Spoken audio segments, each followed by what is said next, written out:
வணக்கம். 317 point plus சூப்பர்பில்.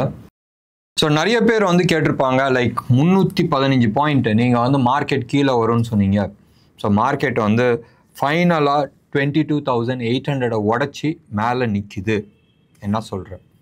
S, 22,800 ஒரு முக்கியமான ரெசிஸ்டன்ஸ் லெவலாக இருந்துச்சு. அது ரொம்ப நாள் சப்போர்ட்டாக இருந்துச்சு. அது உடச்சி மேலே நின்று இருக்கு. Absolutely no doubt.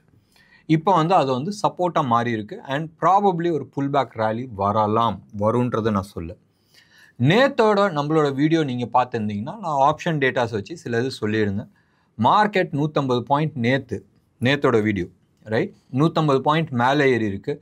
ஆனால் தில்லாக வந்து 22,700, 22,600, 500, 550 இந்த லெவலில் வந்து ஹெவி கால் ரைட் பண்ணியிருக்கிறாங்க. இன்ஃபேக்ட் நீங்கள் வந்து டேட்டாஸ் நீங்கள் எடுத்து பார்த்தீங்கன்னு சொன்னால் நேத்தோட டேட்டாஸ் 22,500 வந்து 18,82,000 கால்ஸ் எக்ஸ்ட்ரா ரைட் பண்ணியிருந்தாங்க. 600 வந்து 13 lakhs, 700 22,700 வந்து ஆல்மோஸ்ட் 43 lakhs, 43 28 lakhs, 800 தான் 43 lakhs எழுதியிருந்தாங்க. அண்ட் 750 வந்து close about 45 lakhs, 0.98 or 46 lakhs.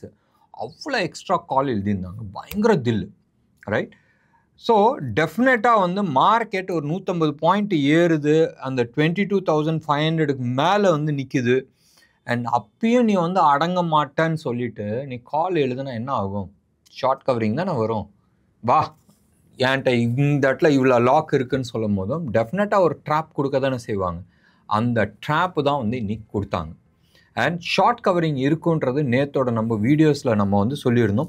Suppose இன்னும் ஒரு 100-150 பாயிண்ட் மேலே போய் சஸ்டெயின் ஆச்சுன்னு சொன்னால் மிக மிக மிக ஃபாஸ்ட்டாக வந்து ஷார்ட் கவரிங் வரும்ன்றது நம்ம சொல்லிகிட்டு இருந்தோம். இன்றைக்கி வந்து எடுத்து பாருங்கள், அந்த 22,500ல் 35 lakh ஷார்ட் கவரிங் நடந்திருக்கு. 35 lakh 21,000. 550 வந்து 14 lakh 67,000. 22,600 வந்து 26 lakhs கம்மியாக இருக்குது. 700 43 lakhs கம்மியாக இருக்குது. 800 22 lakhs கம்மியாக இருக்குது. ஸோ இது எல்லாமே வந்து ஷார்ட் கவரிங். ஓப்பன் இன்ட்ரெஸ்ட் இவ்வளோ கம்மியாக இருக்குது. ஸோ ப்ரைஸ் மேலே ஏற ஏற ஏற ஆப்ஷன்ஸ் கால் ரைட் பண்ணவங்க அத்தனை பேரும் வந்து கவரிங் பண்ணியே ஆகணும், கட்டாயம். இல்லாட்டினா லாஸ் ஆகும். ஸோ தேர்ஸ்டே அன்னைக்கு நடக்கிற ஆக்ஷன் டியூஸ்டே அன்னைக்கே முடிஞ்சு போச்சு. ஸோ இது மாதிரி ஷார்ட் கவரிங் வந்து கண்டுபிடிக்க முடியும். இதை வந்து ஷார்ட் ஸ்குவீஸுன்னு நம்ம சொல்லலாம். யாரெல்லாம் வந்து ஷார்ட் பண்ணியிருக்காங்க அவங்கள நம்ம டியூப்லலாம் எப்படி இந்த பேஸ்ட்லாம் இருக்கலாம், அந்த பேஸ்ட்டில் வந்து பச்சக்குன்னு அப்படி அமுக்கினா அப்படி மேலே ஜம்ப் ஆகுது தெரியுமா, அந்த கதை தான். ஸோ இன்னைக்கு மார்க்கெட் ஏறினது அது. பட் என்ன ஒரு முக்கியமான சப்போர்ட் லெவலுக்கு மேலே போய் நிற்கிது. ஸோ டெக்னிக்கலாக இப்போ என்ன ஆகுன்றதை நம்ம பார்க்கணும். டெக்னிக்கல் அனாலிசிஸ் பிரகாரம் நம்ம எடுத்துக்கிட்டோன்னு சொன்னால் ஃபர்தர் அப்சைடு போகிறதுக்கான நிறைய பாசிபிலிட்டிஸ் இருக்குது. Next major support or resistance right, அப்சைடில் வந்து 23,100. டவுன் சைடில் வந்துச்சுன்னா 22,800 வந்து மேஜர் சப்போர்ட்டாக இருக்கும். இன்றைக்கி வந்து எங்கே க்ளோஸ் ஆச்சு? 22,902. 117 points plus Nifty futures. Bank Nifty super டூப்பராக போச்சு. க்ளோஸ் அபவுட் 1000 பாயிண்ட்ஸ், 997 பாயிண்ட்ஸ் வந்து ப்ளஸில் க்ளோஸ் ஆகிருக்கு. இன்ட்ரெஸ்டிங், ரெண்டு ஸ்டாக் மார்க்கெட்டை மேலே தூக்குனது. ஒன்று வந்து ஐசிஐசிஐ பேங்க். நிஜமாகவே டெக்னிக்கலாக அதை வந்து கீழே ஒரு வேவை முடிச்சுட்டு அப் ட்ரெண்ட் ஆரம்பிச்சிருக்கு. அண்ட் ப்ரீவியஸ் பிவட்டை வந்து உடச்சிக்கிட்டு ஆல்மோஸ்ட் நின்றுட்டு இருந்துச்சு. நேற்று உடைக்கல, அந்த லெவலில் நின்றுச்சு. இன்றைக்கி கேப் அப் ஓப்பன் ஆகிருக்கு. ஸோ கரண்ட் லெவலில் இருந்து, அதாவது இன்னைக்கு க்ளோஸ் ஆன லெவலில் இருந்து இன்னும் ஒரு 10% மேலே போகிறதுக்கான சான்சஸ் இருக்குது. நீங்களே வந்து அனாலிசிஸ் பண்ணிங்க, டே சார்ட்டை போட்டு பாருங்கள். ப்ரீவியஸ் பிவட்டை உடச்சிருக்கு. 1.618 ஃபிபனாச்சியில் மேலே போகிற வரைக்கும் டார்கெட் இருக்குது. ஸோ நீங்கள் பார்த்துங்க, டெக்னிக்கல் அனாலிசிஸ் பண்ணுங்கள், உங்களோட ஹோம்ஒர்க் நீங்கள் பண்ணீங்க, ஒரு ஐடென்டிஃபை பண்ணி கொடுத்தாச்சு. பட் ஹெச்டிஎஃப்சி பேங்க் ஆகட்டும், எல்என்டி ஆகட்டும், எல்என்டி இன்றைக்கி வந்து major contributor, 3rd largest contributor, இவங்களாம் வந்து கீழே வந்துருக்கு. It is only a pull back rally. மறுபடியும் டவுன் சைடு வரதுக்கான சான்சஸ் இருக்குது. ஸோ இன்றைக்கு வந்த ரேலியில் ஐசிஐசிஐ இஸ் ஃபர்தர் அப்சைட் போகிறதுக்கான சான்சஸ் இருக்குது. மற்ற ஸ்டாக்லாம் கீழே வரும். ஸோ மேஜராக பேங்கிங் செக்டரில் 2 மேஜர் ஸ்டாக்ஸு விச் வாஸ் நிஃப்டியில் டாப் பர்ஃபார்மர் அதனால நிஃப்டியும் தூக்குச்சு, பேங்க் நிஃப்டியும் தூக்குச்சு. ஸோ வெயிட் பண்ணி பார்க்கலாம். நாளைக்கு வந்து இன்னைக்கான டேட்டாஸ் பிரகாரம் எஸ் ஷார்ட் கவரிங்கில் மேலே ஏறி இருக்கு, மேஜர் சப்போர்ட்டை உடச்சி ரெசிஸ்டன்ஸை உடச்சி சப்போர்ட்டில் வந்து நிற்கிது. ரைட், மேலே போனாலும் அது சப்போர்ட்டாக நிற்கிறதுக்கான வாய்ப்புகள் இருக்குது. வெயிட் பண்ணி பார்க்கலாம் நாளைக்கு என்ன நடக்கும். இன்ட்ரெஸ்டிங்காக இருக்கிறதுக்கான நிறைய பாசிபிலிட்டிஸ் இருக்குது. ஒன்று, ஹெவி ஷார்ட் கவரிங் நடந்திருக்கு கால் சைடில். ஆனால் இன்னொன்று இன்ட்ரெஸ்டிங் சைடு, எப்பயுமே வந்து மீன் பிடிக்கும் போது வலை எங்கே வீசுவீங்க? ரைட், எங்கே மீன் நிறையா இருக்கும். அதான் நேற்று வந்து கால் சைடில் வந்து ஹெவி ஷார்ட் பண்ணியிருந்தாங்க. ரைட், கால் ஹெவியாக ரைட் பண்ணியிருந்தாங்க. ஸோ அந்த சைடு போய் பிடிச்சிட்டு வந்தாங்க. இன்றைக்கி நீங்கள் எடுத்துக்கிட்டிங்கன்னு சொன்னால் புட்டு சைடில் ஹெவியாக ரைட் பண்ணியிருக்கிறாங்க. எடுத்து பாருங்களேன், 22,500 1,25,00,000 புட்டு ரைட் பண்ணியிருக்கிறாங்க. இன்றைக்கு மட்டுமே 41 lakh புட்டு ரைட் பண்ணியிருக்காங்க. 41.78 lakh புட்டு வந்து ரைட் பண்ணியிருக்கிறாங்க. செகண்ட் ஹையஸ்ட் வந்து 22,600 இன்னைக்கு மட்டுமே, அதாவது ஓவராலாக 1,04,00,000 புட்டு இருக்குது. இன்றைக்கு மட்டுமே 78 lakh புட்டை வந்து ரைட் பண்ணியிருக்கிறாங்க. தேர்டு ஹையஸ்ட் வந்து somewhere close to about 22,700 81,80,000 puts இருக்குது. அதில் 72 lakhs இன்னைக்கு மட்டுமே எழுதியிருக்கிறாங்க. அப்போ இவ்வளோ தில்லாக எழுதியிருக்கிறாங்கனால் மொத்தம் ஓவரால் புட்டு, ரைட், நீங்கள் எடுத்துக்கிட்டிங்கன்னு சொன்னால் ஓவரால் புட்டு மைனஸ் கால், எவ்வளோ கால் எழுதியிருக்கிறாங்க எவ்வளோ புட்டு எழுதியிருக்கிறாங்கன்னு சொன்னால் இது ரெண்டும் மைனஸ் பண்ணும் போதும் ஜாஸ்தி புட்டு தான் இருக்குது. 5,83,650 புட்டு ரைட் ஆகிருக்கு எக்ஸ்ட்ரா. அப்போ இங்கே 2 கோடி இருக்குது, இங்கே வந்து 7 கோடி இருக்குது. ஸோ ஜாஸ்தி வந்து புட்டு இருக்குது. அப்போ 2 விஷயம் நடக்கிறதுக்கு சான்சஸ் இருக்குது. நாளைக்கு வெட்னஸ்டே, தேர்ஸ்டே எக்ஸ்பைரி. ஸோ 2 விஷயம் நடக்கிறதுக்கான பாசிபிலிட்டிஸ் இருக்குது. என்னன்னா, ஒன்று டைம் டிக்கே, ரைட், டைம் அப்படியே வச்சுக்கிட்டு மேலேயும் போகாத கீழேயும் போகாத அப்படியே வச்சுக்கிட்டு புட்டை காலி பண்ணுறது ஒன்று. ரெண்டாவது, புட்டு தான் ஹெவியாக எழுதியிருக்கிறாங்களே, ஸோ அப்சைடில் வந்து ஒரு பெரிய மூவ் கொடுக்கலாம், சான்சஸ் இருக்குது. தேர்ட், இது வந்து இந்த இடத்துல வந்து இவ்வளோ பேர் இருக்கிறாங்க, ஏன் மார்க்கெட்டை வந்து கீழே இறக்கிட்டு வந்தால் இந்த புட்டு ரைட் பண்ணவங்களை எல்லாத்தையும் ட்ராப் பண்ணக்கூடாது. எப்படி இன்னைக்கு காலை ட்ராப் பண்ணாங்களோ அது மாதிரி புட்டை ட்ராப் பண்ணுறதுக்கான நிறைய வாய்ப்புகள் இருக்குது. காசு ஹெவியாக இருக்குல்ல, ஸோ டெஃபினெட்லி ஸ்மார்ட் மணி வந்து அந்த சைடு பவர் போடுறதுக்கான சான்சஸ் இருக்குது. 2 விதத்துலேயும் அவங்க காசு சாப்பிட்லாம். புட்டு வாங்கினவங்கள எப்படி வோலட்டாலிட்டியை குறைச்சி அங்கேயே டைம் டிகே பண்ணி வேல்யூ வந்து 0 ஆக்கிடுவாங்க. ஸோ புட்டு வாங்கினவங்க அத்தனை பேரும் காலி, புட்டு விற்றவங்க காசு சம்பாதிக்கலாம். இல்லை மார்க்கெட்டை வந்து பெருசாக கீழே ஒரு இன்றைக்கி 300 பாயிண்ட் ஏற்றின மாதிரி 300 பாயிண்ட் கீழே இறக்குனாலும் காலி. நீங்கள் எடுத்து பாருங்கள், இன்றைக்கி வந்து நிஃப்டியோட இது வந்து டிஸ்கவுண்ட்டில் இல்லை, இதில் தான் இருக்குது, ப்ரீமியமில் தான் இருக்குது. 67 பாயிண்ட்ஸ் தான் ப்ரீமியமில் இருக்குது. இவ்வளோ பெரிய மூவ் ஆகியும் 67 பாயிண்ட்ஸ் தான் ப்ரீமியமில் இருக்குது. பேங்க் நிஃப்டி 165 பாயிண்ட்ஸ் தான் ப்ரீமியமில் இருக்குது. இந்த விஷயத்தை எல்லாத்தையுமே நம்மளோட வர ஆப்ஷன் ட்ரைனிங்கில் ஃபுல்லாக டீச் பண்ணுறோம். ஸோ ஆப்ஷன் ட்ரைனிங் நம்ம டெக்னிக்கல் அனாலிசிஸ் ட்ரெயின் பண்ணிகிட்டு இருந்தோம். அது வந்து 6 months கோர்ஸு. நிறைய பேர் வந்து இல்லை சார் எனக்கு ஆப்ஷன் மட்டும் பண்ணுங்கள், நாங்கள் இங்கே வந்து ஏற்கனவே வந்து டெக்னிக்கல் அனாலிசிஸில் புலி, எங்களுக்கு வந்து இது மட்டும் சொல்லிக் கொடுக்க முடியுமான்றது நிறைய பேர் கேட்டுட்டு இருந்தாங்க.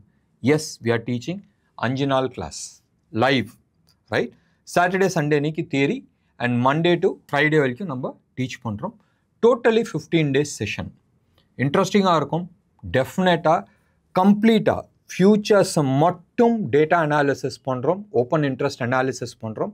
இதை பேஸ் பண்ணி எப்படி மூவ் பண்ணலான்றது எடுக்கிறோம். ஒன்று. ரெண்டாவது, ஆப்ஷன் டேட்டாஸை கம்ப்ளீட்டாக பிரித்து மேயிரும்.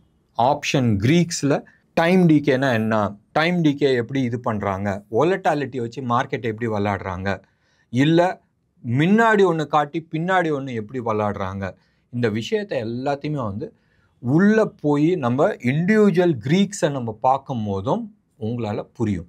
ஸோ மார்க்கெட்டில் என்ன பண்ணுறாங்கன்னு தெரிஞ்சிச்சுன்னா நீங்கள் என்ன பண்ணலான்றது முடிவு பண்ணலாம். நான் இந்த இடத்துல ஆப்ஷன் செல் பண்ணலாமா, இல்லை ஆப்ஷன் பை பண்ணலாமா, ஆப்ஷன் பை பண்ணலான்னா கால் ஆப்ஷனை பை பண்ணலாமா, இல்லை புட் ஆப்ஷனை பை பண்ணலாமா, இல்லை வேறு ஏதாச்சும் ஸ்ட்ராட்டஜிஸ் நம்ம யூஸ் பண்ணலாமா, எல்லாமே நீங்கள் வந்து பண்ண முடியும். ஒன்று. ரெண்டாவது, டேட்டாஸ் வச்சுக்கிட்டு, எஸ்பெஷலி வந்து ஃபியூச்சர்ஸ் டேட்டா ஆகட்டும் இல்லை ஆப்ஷன்ஸ் டேட்டாஸ் வச்சுக்கிட்டு, இதை வச்சுக்கிட்டு நீங்கள் ஸ்டாக்கில் நியர் பாட்டம் பை பண்ணலாம், இல்லை நியர் டாப்பில் வந்து நீங்கள் செல் பண்ண முடியும். நான் வந்து F&O ஸ்டாக்ஸ் நான் சொல்கிறேன், ரைட்? நான் F&O ஸ்டாக்ஸ் பற்றி நான் சொல்ல. F&O ஸ்டாக்ஸ் வந்து you can always do this one. டெஃபினட்டாக நீங்கள் ட்ரைனிங் எடுக்கிறீங்கன்னு சொன்னால் அடுத்த ஒரு 1 or 2 monthஸில் இதே ப்ராக்டிஸ் பண்ணிக்கிட்டு இருந்தால் you can become a option seller or buyer. உங்களோட டெண்டன்சியை பொறுத்த வரைக்கும், உங்களோட கேரக்டரை பொறுத்த வரைக்கும் டெஃபினட்டாக F&Oவில் எவ்வளோ கேஷ் இருக்குன்றது எல்லாருக்குமே தெரியும். இன்றைக்கி மார்க்கெட்டில் டீச் பண்ணுறவங்க, நான் யாருமே பேர் சொல்லி விரும்பலை, ஆப்ஷன் செல்லர்ஸாக இருக்கட்டும் இல்லை ஆப்ஷன் பையர்ஸாக இருக்கட்டும், இல்லை நான் சாஃப்ட்வேர் விற்கிறேன், இந்த சாஃப்ட்வேரை வச்சுட்டு நீ வந்து இது பண்ண முடியும், நீ ஸ்கேல்பிங் பண்ண முடியும், ரைட்? இன்ட்ராடேயில் வந்து சூப்பர் பிளேயராக இல்லைன்னு சொல்கிறவங்க யாருமே வந்து கம்ப்ளீட்டாக ஆப்ஷனை பிரித்து மேய்க்கிறது கிடையாது. எல்லாருமே வந்து ஸ்ட்ராட்டஜிஸ் தான் சொல்லி கொடுத்துட்ருக்காங்க. ஸ்ட்ராட்டஜிஸ் என்றைக்காக இருந்தாலும் காலி. நீ என்ன ஸ்ட்ராட்டஜி போடுறான்னா, இப்போ இந்த ஆப்ஷனே எடுத்துங்களேன், இன்றைக்கி 5 கோடி புட் ஆப்ஷன்ஸ் எழுதியிருக்கிறாங்க. நேற்று ஹெவி கால் ரைட்டும் இருந்துச்சு. ஸோ இந்த ஸ்ட்ராட்டஜி எழுதுனவங்கள ட்ராப் பண்ணுறதுக்குனே ஒரு கும்பல் இருந்துச்சு. நம்மளால் கண்டுபிடிக்கும் போதும் கோடி கணக்கில் 500 கோடி 5000 கோடி போட்டு பண்ணுறாங்கன்னா பண்ணி மாட்டானா வா குனி வெட்டுன்னு தானே சொல்லுவாங்க. So strategies doesn't work. நீங்கள் கான்செப்ட் தெரிஞ்சிச்சுனால் நீங்கள் ஸ்ட்ராட்டஜிஸ் பண்ண முடியும். ஸோ ஒரு ஸ்ட்ராட்டஜிஸ் இன்றைக்கி ஒர்க் ஆகிறது வந்து நாளைக்கு ஒர்க் ஆகணுன்ற அவசியம் கிடையாது. ஸோ டெஃபினட்டாக இன்ட்ரெஸ்டிங்காக இருக்கும். கால் பண்ணுங்கள் எங்கள் கால் சென்டர் நம்பருக்கு. You should be able to understand. So நாளைக்கு எப்படி இருக்கும், வாய்ப்புகள் எப்படி இருக்குன்றது நம்ம பேசியிருக்கிறோம். இதே மாதிரி தான் நாளான்னைக்கும் வந்து எப்படி இருக்குன்றது நம்ம ஏற்கனவே பேசியிருக்கிறோம். சரி, இன்றைக்கான மார்க்கெட் டேட்டாஸ் எடுத்துக்கலாம். மார்க்கெட்டில் வந்து நிறைய ஸ்டாக்ஸ் வந்து மேலே போயிருக்கு. இது எல்லாமே வந்து ஷார்ட் கவரிங்கில் தான் மேலே போயிருக்கு. அது பேடிஎம் ஆகட்டும், ஜொமேட்டோ ஆகட்டும், பாலிசி பஜார் ஆகட்டும், IRDA ஆகட்டும், IAFL ஆகட்டும், இது எல்லாமே வந்து இன்றைக்கி 7% பக்கமாக வந்து அப்பாயிருக்கு. And most of the stocks, right? நீங்கள் சார்ட்டை பார்த்துட்டு, ஆப்ஷன் டேட்டாஸை பார்த்துட்டு, ஃபியூச்சர்ஸ் டேட்டாஸை நீங்கள் பார்த்துட்டு நீங்கள் பார்க்கும் போதும் இது வந்து மோர் ஆஃப் ஏ புல் பேக் ரேலியாக இருக்கிறதுக்கான வாய்ப்புகள் இருக்குது. 2-3 ஸ்டாக்ஸ் இருக்குது, அது நிஜமாகவே ரிவர்சல் ஆகிருக்கலாம், ரைட்? ஏன்னு சொன்னால் டே சார்ட்டில் வந்து பயங்கர புல்லிஷாக இருக்குது. VBL எடுத்துங்களேன், வருண் பிவரேஜாக இதில் ஒன்று. இதில் வந்து டே சார்ட்டில் வந்து பயங்கர புல்லிஷாக இருக்குது. பட் டெஃபினட்டாக நீங்கள் வந்து வீக்லி சார்ட்டை பார்க்கும்போதும் it looks more of a counter trend. But summer வந்துச்சுன்னா டெஃபினட்டாக பெப்சி நிறைய பேர் குடிப்பாங்களே. ஸோ மேபி ரிவர்சல் ஆகிறதுக்கான சான்சஸ் இருக்குது. பாட்டமில் இருந்து ஒரு 25% அப்பாக இருக்குது. பட் முந்தா நேற்று ஆன பிரேக் அவுட்டோட லோ வந்து நீங்கள் ஸ்டாப் லாஸாக வச்சுட்டு பை பண்ணணுன்னு நினச்சாலும் நீங்கள் பை பண்ணலாம். சார்ட்டை பாருங்கள், அனலைஸ் பண்ணிவிட்டு தென் ஃபர்தர் அப்சைடு போகிறதுக்கான நீங்களே முடிவு பண்ணிங்க. அடுத்தது வந்து இன்றைக்கி பஜாஜ் ஃபின்சர்வ் இன்றைக்கி வந்து 1.3% டவுன். நினச்சி பாருங்கள், மார்க்கெட்டை கொண்டாடும் போதும் இவன் 1.3% டவுன். காரணம், க்ளோஸ் அபவுட் 54,000 crores கொடுத்து பஜாஜ் அலைன்ஸ், ரைட்? இந்த இன்சூரன்ஸை தான் இவங்க வந்து விற்றுக்கிட்டு இருந்தாங்க. அந்த அலைன்ஸ் கம்பெனி ஒரு US பேஸ்ட் கம்பெனி. அந்த கம்பெனிகிட்ட வந்து அவங்களோட 25% ஷேரும் இவங்களே வாங்கிக்கிறாங்க. அது வந்து லைஃப் இன்சூரன்ஸ் ஆகட்டும் இல்லை ஹெல்த் இன்சூரன்ஸ் ஆகட்டும், ரெண்டுலேயுமே வந்து இவங்க அக்வயர் பண்ணிவிட்டு this company is becoming 100% own insurance company. நீ எல்லாம் ஒன்றும் தேவையில்லைப்பா, நானே பார்த்துக்கிறேன்ற லெவலுக்கு வந்துட்டாங்க. பஜாஜ் ஃபின்சர்வ் ஆகட்டும் இல்லை பஜாஜ் ஃபைனான்ஸ் ஆகட்டும், இவங்களாம் இன்சூரன்ஸை வந்து கழுத்து மேலே கத்தி வச்சுட்டு விற்றுட்ருக்காங்க. ரொம்ப சிம்பிள். இன்றைக்கி வந்து உங்களுக்கு தெரியும், பஜாஜ் ஃபின்சர்வ் ஆகட்டும், பஜாஜ் ஃபைனான்ஸ் ஆகட்டும், கன்சியூமர் லோன்ஸ் கொடுக்குறாங்க. இந்த நீங்கள் டிவி, ஃப்ரிட்ஜு, வாஷிங் மிஷின்லாம் வாங்கும் போதும் அதுக்கு லோன் கொடுக்குறாங்க. அது லோன் கொடுக்கும் போதும் உங்களுக்கு தெரியும், கடைக்காரங்கள்ட்ட வந்து இல்லை அந்த கம்பெனிகிட்ட வந்து ஒரு டீல் போட்டுக்கிட்டு இப்போ சாம்சங் S25 வந்துச்சு. அந்த S25 நான் இவ்வளோ லட்சம் ஃபோனை நான் வந்து விற்றுக்கிறேன். அப்போ கன்சியூமர் லோனில் யாரெல்லாம் பஜாஜ் இதில் போதோ அது எல்லாமே பஜாஜ் கணக்கில் வரும். ஸோ இப்படி தான் வந்து அவங்க டீல் போட்டுட்டு கம்பெனிகிட்ட வந்து ஒரு பர்சன்டேஜ் வாங்கிக்கிறாங்க. கன்சியூமர்கிட்ட வந்து கேட்டால் இன்ட்ரெஸ்ட் ஃப்ரீ லோனுன்றாங்க. ஸோ 36 months இன்ட்ரெஸ்ட் ஃப்ரீயை பே பண்ணிங்கன்னு. பட் இதில் வந்து அவங்க ப்ராசஸிங் ஃபீன்றது ஒன்று வாங்க, அதெல்லாம் விடுங்க. ஸோ இதில் வந்து கரெக்டாக பே பண்ணுறவங்களுக்கு பர்சனல் லோன் கொடுக்குறாங்க. எவ்வளோ கொடுப்பாங்க? 1 லட்சம் 2 லட்சம். இதை சக்ஸஸ்ஃபுல்லாக முடித்தா அடுத்தது வந்து 5 லட்சம் கொடுப்பாங்க. மேக்ஸிமம் 10 லட்சம் வரைக்கும் போகிறாங்க. ஆனால் ஒரு எக்ஸாம்பிளுக்கு நான் சொல்கிறேன். ஆனால் இப்போ 2 லட்ச ரூபா லோன் கொடுக்குறேன்னு சொல்லிட்டு அவங்க 3 ரூபா வட்டி சார்ஜ் பண்ணுறாங்க. கந்து வட்டியோட மோசம், ரைட்? 3 ரூபா வட்டி சார்ஜ் பண்ணுறாங்க. 36% சார்ஜ் பண்ணுறாங்க. ஒன்று, ரைட்? ப்ராசஸிங் ஃபீன்றது ஒரு அமௌண்ட் போடுறாங்க. இது இல்லாத இன்சூரன்ஸுன்றது ஒன்று போடுறாங்க. அண்ட் அந்த இன்சூரன்ஸ் வந்து டேர்ம் பாலிசி போட மாட்டாங்க, என்டோமெண்ட் பாலிசி போடுவாங்க. எப்படி? என்டோமெண்ட் பாலிசி போடுவாங்க. என்டோமெண்ட் பாலிசியில் பயங்கரமான கமிஷன் உண்டு. 35% கமிஷன் உண்டு. ஸோ இது எல்லாம் போட்டு நீங்கள் கால்குலேட் பண்ணி பார்த்தீங்கன்னா க்ளோஸ் அபவுட் 4 ரூபா வட்டி 4.25 ரூபா வட்டி வரைக்கும் வரும், ரைட்? நீங்கள் வாங்குறது வந்து 2 லட்ச ரூபா இருக்கும். ஆனால் நீங்கள் வந்து உங்கள் கையில் வர்றது வந்து 1.60 1.70 தான் இருக்கும். நீங்கள் கட்டுறது வந்து ஆல்மோஸ்ட் 2.10 2.15 வரைக்கும் இருக்கும். இது நிறைய பேத்துக்கு வந்து தெரியறதில்ல. பட் சின்ன ஆட்கள், ரைட், 2 லட்சம் 3 லட்சம் மேக்ஸிமம் 5-10 லட்ச ரூபா வரைக்கும் அவங்க பண்ணுறாங்க. Where they are making huge money. அப்படி இருக்கும் போதும் இந்த இன்சூரன்ஸ்லாம் இருக்குல்ல, இந்த இன்சூரன்ஸ் பார்ட், இதெல்லாம் வந்து ஃபோர்ஸ்டு இன்சூரன்ஸ்.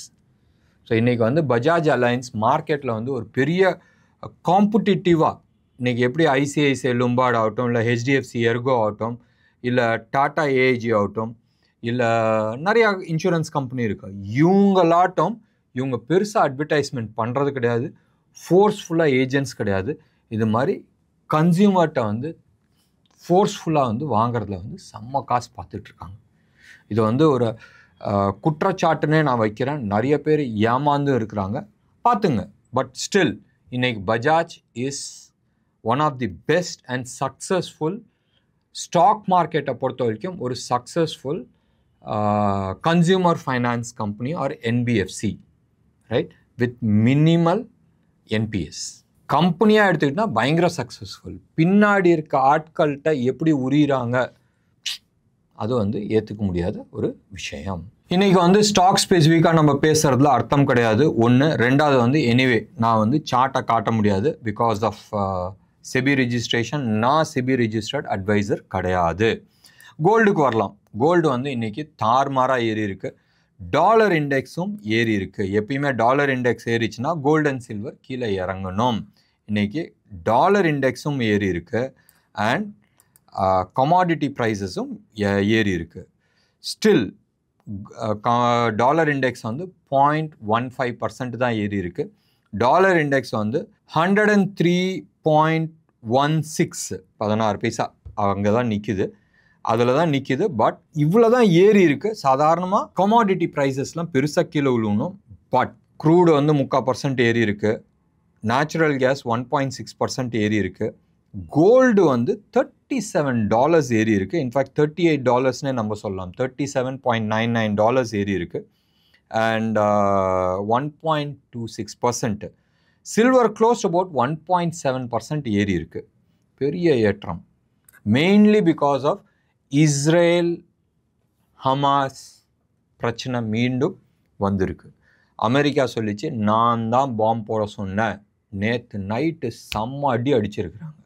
ஒன்று. ஹமாஸ் வந்து அவங்க அந்த இவங்களெல்லாம் பிணை கைதிகளெல்லாம் ரிலீஸ் பண்ணல.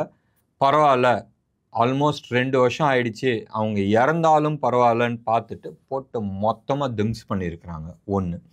ரெண்டாவது, யூஎஸ் வந்து ஏமன் மேலே வந்து ஹெவி ஹூத்தி ரெபல்ஸ் மேலே ஹெவி பம்பார்ட்மெண்ட்ஸ் பண்ணிகிட்ருக்காங்க. அவனும் அடங்கலை பாருங்கள். இவ்வளோ பெரிய நாடு வந்து அட்டாக் பண்ணுறாங்கன்னு சொல்லிட்டு அவனும் வந்து மிசைல்ஸை தான் விட்டுட்ருக்கான். அவ்வளோதானே. அமெரிக்கா மொத்தமாக ஃப்ளாட் பண்ணுறதுக்கும் யோசிக்க மாட்டாங்க. இன்றைக்கி டேட்டில் வந்து எந்த கண்ட்ரியுமே வந்து ஹியூமன் ரைட்ஸை பற்றி பேச மாட்டாங்க. ஏன்னா ஹூத்தி ரெபல்ஸ் எல்லாருக்குமே தெரியும். அண்ட் இன்னொன்று வந்து என்னால் அவங்கள அட்டாக் பண்ணால் இன்றைக்கி டேட்டில் ரஷ்யா வந்து பெருசாக பேசாது, ரைட்? ரஷ்யா நீ வந்து யுக்ரைனை நீ வச்சுக்க, நான் இங்கே வச்சுக்கிறேன்னு சொல்கிற மாதிரி இவங்க அடிச்சிக்கிட்டு இருக்காங்க. ஸோ அதனால மிடில் ஈஸ்டில் ஆயில் ப்ரைஸ் ஷூட் ஆகிறதுக்கான சான்சஸ் இருக்குது. அதை கவுண்டர் பண்ணுறதுக்கு வந்து எப்பயுமே வந்து கோல்டு ஏறும். ஆக்சுவல் பிரச்சனை இன்னும் கொஞ்சம் நாளில் வரும், பார்க்கலாம். ஆக்சுவல் பிரச்சனை யூஎஸில் இருக்கிற கடன், ரைட்? அந்த கடன் பிரச்சனைன்றது எப்படியா இருந்தாலும் வெளியில் வரும். இதெல்லாம் ஒரு சைடு இருக்கட்டும். இந்தியாவில் கோல்டு எவ்வளோ? 9,150 per 24 கேரட் சென்னையில் இருக்கிற ஹோல்சேல் ரேட் ஜிஎஸ்டியோட. சில்வர் ப்ரைஸ் வந்து பெருசாக ஏறல. நேற்று ப்ரைஸ் தான் இருக்குது 1,03,500. நேற்றுக்கும் இன்றைக்கி வந்து 500ல் 600ல் ஓடிட்டுருக்கு, 650 ஓடிட்டுருக்கு. ஸோ நேற்றுக்கும் இன்றைக்கி வந்து அந்த 600 rupees தான் per KG of silver 999 quality. ஆனால் இன்ட்ரெஸ்டிங் பார்ட் வந்து ருப்பி. முந்தா நேற்று எடுத்துக்கிட்டிங்கன்னா 87 10 பைசா 9 பைசா அந்த லெவலில் இருந்துச்சு. நேற்று வந்து 86.70 இருந்தது, இன்னைக்கு 86.55 ரூபி ஸ்ட்ராங் ஆயிருக்கு. ஸோ இது வந்து positive for India. So wait பண்ணி பார்க்கணும் கோல்டு வந்து இன்னும் ஃபர்தராக எவ்வளோ தூரம் போகும். ஏன்னு சொன்னால் இந்த கவர்மெண்ட் வந்து இந்த கோல்டு சோவரன் பாண்டுன்னு சொல்லிட்டு விட்டாங்களே லாஸ்ட் 8-10 வருஷமாக, அதில் கவர்மெண்ட்டுக்கு வந்து 1,20,000 கோடி, எவ்வளோ 1,20,000 கோடி வந்து நஷ்டத்தில் இருக்கிறாங்க. எங்கள் காசு சம்பாதிக்கணும் நினச்சிட்டு அவங்க நேக்கட் கோல்டு வாங்கி ஷார்ட் பண்ணியிருந்தாங்க. ஷார்ட்னா என்ன, அவங்களுக்கு விற்றுருந்தாங்க, அவங்க கவரிங் பண்ணல, அவங்க எங்கேயுமே ஹெட்ஜ் பண்ணல. எப்படியா இருந்தால் கோல்டு வந்து பெருசாக ஏறாதுன்னு நினச்சிட்டு இருந்தாங்க. இந்த லாஸ்ட் 1 இயரில் மட்டுமே 46% ஏறி இருக்குது. கவர்மெண்ட்டுக்கு வந்து பயங்கர ஷாக், ரைட்? ஸோ கவர்மெண்ட் வந்து இந்த கப்பத்தை எங்கேருந்து கட்ட போகிறாங்கன்றது பார்க்கணும். எனிவே, என்ன நேயர்களே, இன்னைக்கு ப்ரோக்ராம் உங்களுக்கு பிடிச்சிருந்துச்சுன்னா லைக் பண்ணுங்கள், ஷேர் பண்ணுங்கள். டெஃபினட்டாக உங்களோட கமெண்ட்டை எதிர்பார்க்குறேன். நன்றி, வணக்கம்.